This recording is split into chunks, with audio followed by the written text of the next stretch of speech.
Have you ever heard or asked the question, why does it feel like the rich keep getting richer and the poor keep getting poorer? Well, in this short video, I'm going to expose to you why that may be a reality. Um, and the important thing about me even communicating this is so that you can have understanding and how you can position yourself if you don't see yourself as rich or wealthy. Um, how you can position yourself to get to that place, right? Now, I deal with a lot of high level entrepreneurs and investors because I do have a tax planning, tax reduction planning strategy firm, right? I help people do what I'm going to tell you that you can do. Now, it's important for you to understand that the rich see money completely different than people who are not. Rich people see money as a tool. I want you to get that in your brain cells right now. Rich people have a perspective of money that connects the money to a tool and not the money to them. Now, that sounds absolutely confusing. You know why? Because we have been trained and wired to view money as something that one, we need, and number two, something that controls us.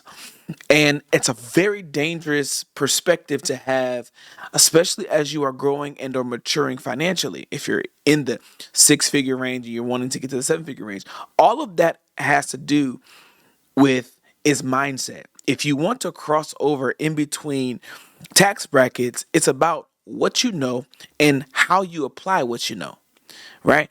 I Let me say that one more time. If you are someone right now who is desiring to switch tax brackets, ascend in tax brackets, it's not about how well you can do what you know how to do. It's what you know and how you apply what you know, right? Because people who are rich and wealthy, from my experience, view money from a different lens than people who may not necessarily be.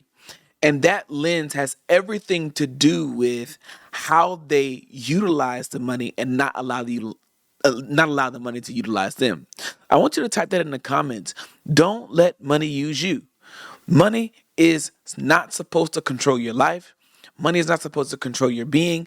Money is just not supposed to control you at all. Your decisions should not be guided by money. Your decisions should be guided by wisdom, right? So the concept of wealth, riches, money, all that is very important for us to understand because what is up against the money? I say this all the time, ignorance. What you don't know has the potential to be the very thing that takes you, your money, your family out, right? And when I say take your family out, I'm not saying that they're going to die or anything. No, I'm not saying that. I'm talking about their legacy. The legacy that you want to leave for your family is up for grabs when you don't know what you're doing with your money. And this is why when we say it's a tool is something that is useful in the hands of somebody who is using it. Meaning the tool can't use me. I have to use it. Okay. If I need to drill a hole in the wall, I can't like let the drill do it itself. I have to be the person that drills the hole in the wall. Now, how much I know about the drill will determine how well I can drill the hole and not break anything. So we have a couple of different ideologies that we're addressing right now. You have money being a tool, but the tool is only as effective as the person that is using it, and the person using it is as only as effective as what they know about it and how they can utilize what they know about it. Right? So just because I know that a drill is for something doesn't mean that I know how to use the drill. Right? So that's the concept that I want you to get in your brain cells. Knowing something about something is one thing. Knowing how to utilize it is another thing. That's why I keep saying that this is not an hour of knowledge. This is an hour of wisdom. Wisdom is principle and wisdom is principle, right? And if you read my book or are getting my book, you understand what I said. So Why do the rich keep getting richer? Because they understand that wealth creation, wealth accumulation, wealth preservation, and wealth distribution is all about mitigating erosion. Okay. Now, I spoke a little bit about erosion a couple of weeks ago. Wealth erosion is anything that makes something of less value. Okay. If something is eroded, the value is lost in it.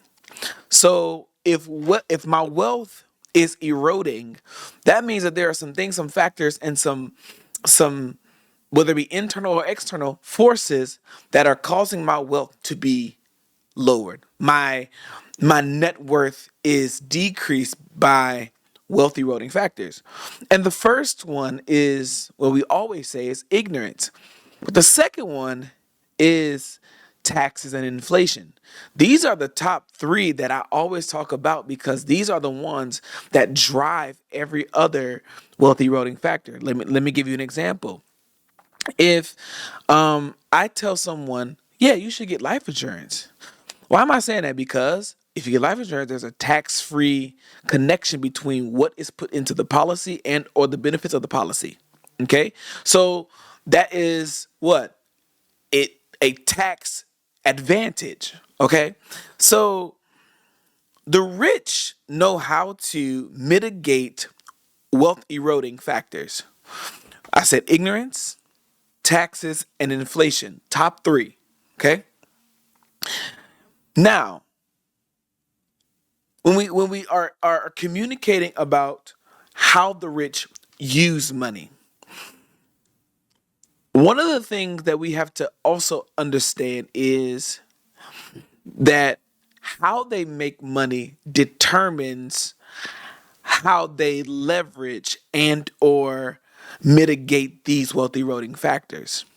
There are four ways to generate revenue. Number one is by being an employee. Number two is by being self employed. Number three is by being a business owner. Number four is by being an investor.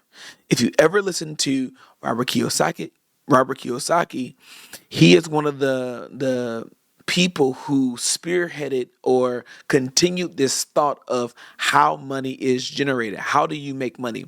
So you need to ask yourself the question: How do I make money? Am I an employee? Am I self-employed?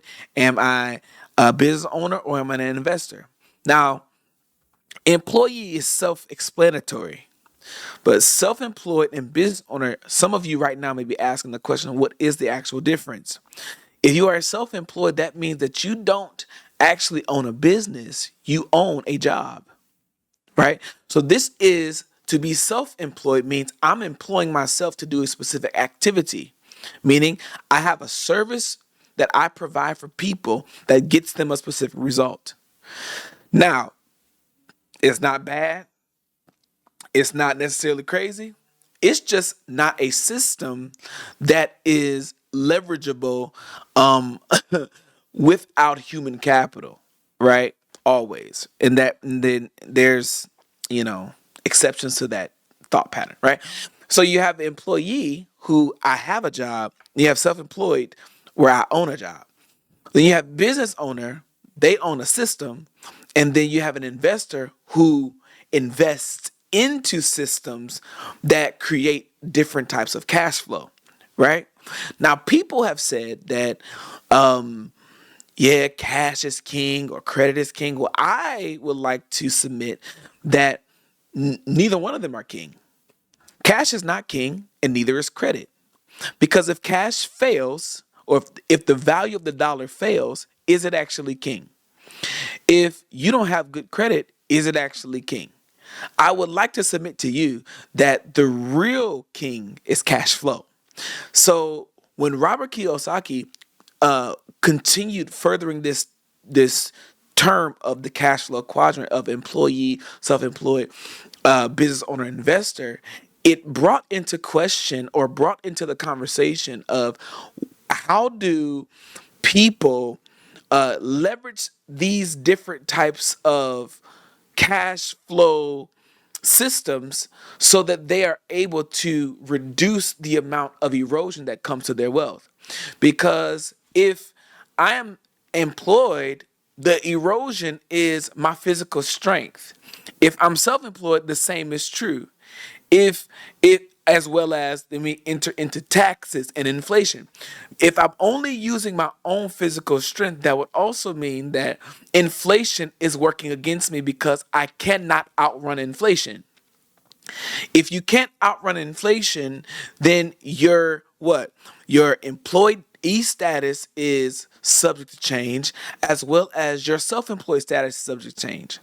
Now, when we get into business owner and investor, the tax structure is a little bit different because if you own a business, whether it be S corp, C corp, or whatever, that is a different way of mitigating the tax bill because now you can leverage the tax code to your advantage. The same is true with an investor. Um, if you invest into real estate, that helps your taxes. If you invest into other like oil and gas, if you invest into other spaces, that helps you from a tax perspective. So now, not only am I generating a different type of income, I'm also mitigating the erosion that's connected to it. I hope I'm making sense to you, right? So the rich get richer because not because they're smarter in knowledge. They get richer because they're more strategic in how they apply knowledge. If I know that I'm limited in my capacity as a human being, then I need to figure out a way of how can I generate more income faster without me being present. That's just a question that you should ask, right? If I know that if being self-employed is only going to get me to a specific place, then I need to determine what is another way. I need to shift quadrants, right? I need to go from self-employed to owning a business, which is owning a system. And then I need to go into investing in other systems that can pay me without me actually having any connection to them other than my investing or investment rather, right? I hope I'm making sense. So the first reason why the rich get richer is because of how they how they make their money. Okay. The second thing is they hire a team of financial professionals. Now, I remember when I first got into um, financial planning and all that other stuff. I was called a financial professional because I didn't have my securities license, right? Um, and one of the things that was interesting was people just had an aversion to investing in themselves, investing in the education, investing in the consulting. Well, that was the people that I was working with at the time. And as I started to deal with people who made a little bit more, they would always ask the question, "What's your fee? What do you charge me for this consult?" Why? Because I've given them so much value in the conversation that they feel obligated to pay me. They literally feel obligated. Like the reciprocity on a 1 hour conversation with me is astronomical because you will go from not knowing what you need to do to being very clear about what you need to do and with steps that follow. So that's why I charge what I charge, right? But the thing about rich people is that they invest in financial professionals because the financial professionals have the ability to give them insight on what they need to do. Now, in my opinion, this is just me. I don't choose financial professionals that guide me in a specific targeted way. I deal with those who give me a well rounded perspective, but offer the suggestion that makes the most sense for my situation and provides both pros and cons to making the decision because now I can make a well informed decision. If you ever want to figure out who is a good financial professional, listen to how they talk about specific financial products: the good, the bad, the ugly, and the indifferent, right? You should want to deal with a financial professional that is not biased about anything. They're more concerned about you, right? That's how you know that you're dealing with someone who is a sufficient fiduciary, right? So the second thing that, as it pertains to the reason why the rich get richer, is because they hire financial professionals. They hire people like me and pay me well. They hire financial advisors. They hire realtors. They hire consultants. They have a team of counselors. The scripture even talks about how where there are a number of counselors, there's safety. Meaning, if everybody on my team has the same perspective, or we have the same mindset, and we know what your goals are and what you want to do, then we can best advise or guide or consult you into good decisions. The difference between someone who is going to be a multimillionaire consistently throughout time and someone who may lose it is who they have around them speaking to them about what their decision should be. That's it, right? Now, the third thing, as or the third reason why, is because they learn how to apply the tax code. They they learn fast. I'll never forget. I was talking to someone, and they were like, "I don't want to pay all that for just that. I don't need all that." I was like, "Okay, cool." The next year, they came back and was like, "Yeah, I should have listened to you." Right. Imagine if you would have listened to me last year, invested. Look where you could have been, or you could be. You probably would not have made the decisions that you made, and you would have had a clear or more efficient strategy for yourself. It only is as simple as 1 plus 1 is 2. So they apply the tax code quickly. You know why? Because if I apply it fast, I can get the results quicker. Here's a principle that I want you to get ingrained in your mind, especially when it comes to financial strategies. When you get the advice, the faster you learn it and the faster you apply it, is the faster you can see results. Learn, apply, result, review.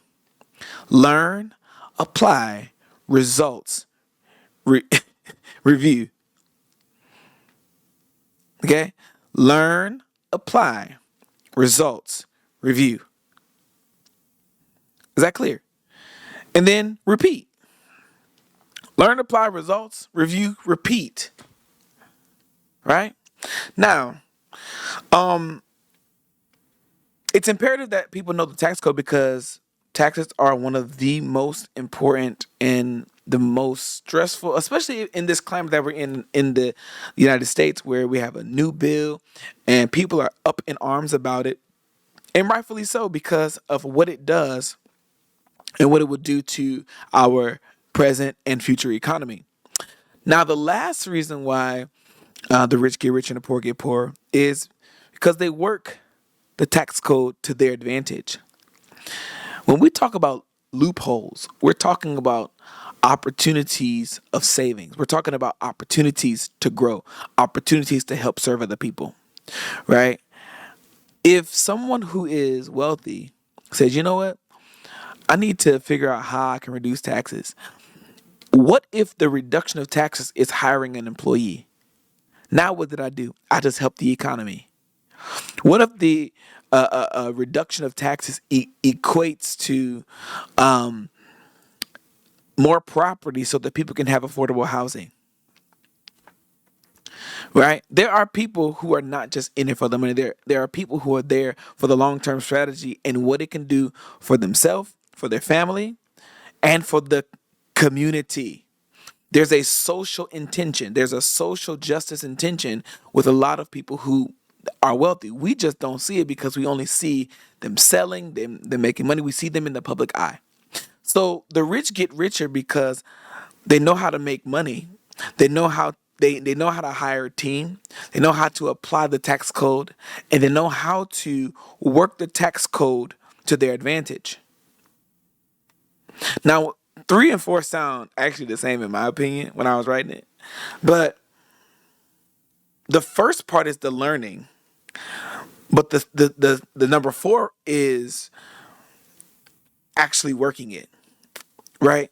It's once I've learned it, I then figure out every possible way to always be tax free. And the reason why the rich get richer is because they continue in learning. They continue learning. If you want to be somebody who is cutting edge and you want to be someone who is known and is regarded as an authority, whether it be at home, whether it be in your community, whether it be worldwide, be someone who is committed to learning, because the faster you learn is the faster you can apply. And the faster you apply is the faster you can get results. And the faster you get results, the faster you can review and then you can repeat, right? And so it's imperative that you become a person who is in the process of becoming rich, because you're already rich. You don't have any needs. All you have are opportunities to continue to grow. My name is JaQuan Campbell. This is the Hour of Wisdom, and I hope that you receive something that you can take with you and run. Share this with someone who you love. I'll see you soon. Peace.